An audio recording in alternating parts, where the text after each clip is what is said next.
I see Filipinos who either cannot understand the tongue of their motherland or that they have no interest in learning about their culture at all.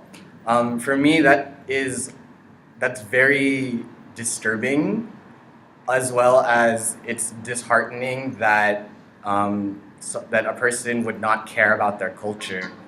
For me, that also is something that I would like to remedy, and the way I would like to remedy that is by being able to relate it to events or past experiences or to their own lifestyle that would make it more appealing to them. Um, Examples of this would be for the people that only that reject Filipino culture because it either is not cultural enough in that we see like the minor disturbance between do we consider ourselves Asian or do we consider ourselves Pacific Islanders.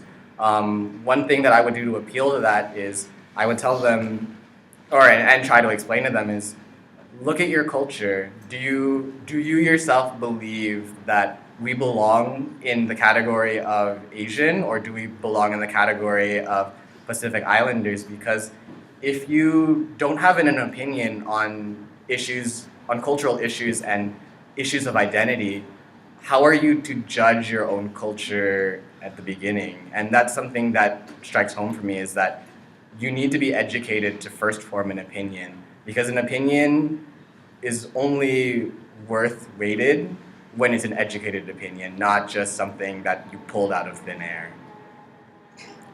For me, I believe an issue that we have is learning about our own personal like immigration stories. Like, I know how my mom and dad got here, but do we understand the struggles that people before our own family went through to get to America? Because I know before, like long before we were born, or Filipinos would have to come into the states, but only by the thousands.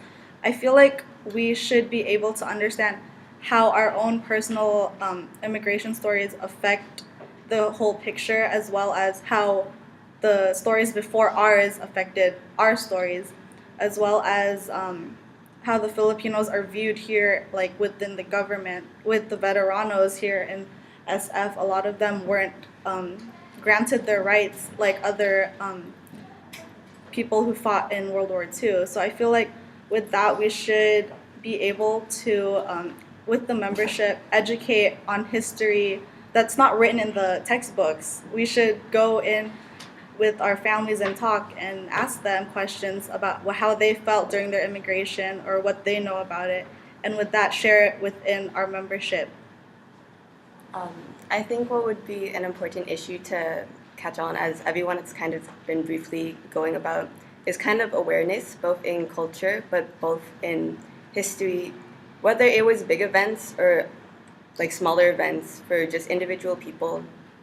Um, I think that it's important to know, like, going off of Angie's topic with immigrations, like, I know that also, like, goes with me, because, like, my grandmother's uncle, like, he waited 23 years, like, going through the immigration process, and I have, like, other family who also, like, has that difficulty of immigrating, and I'm pretty sure that goes with a lot of Filipino Americans, but also, like, the cultures and the struggles that once you come to America, what you have to face, whether it's finding a job or the long hours or the rights that you aren't given, such and how those rights kind of need to be brought to awareness and how we need to have change here in America.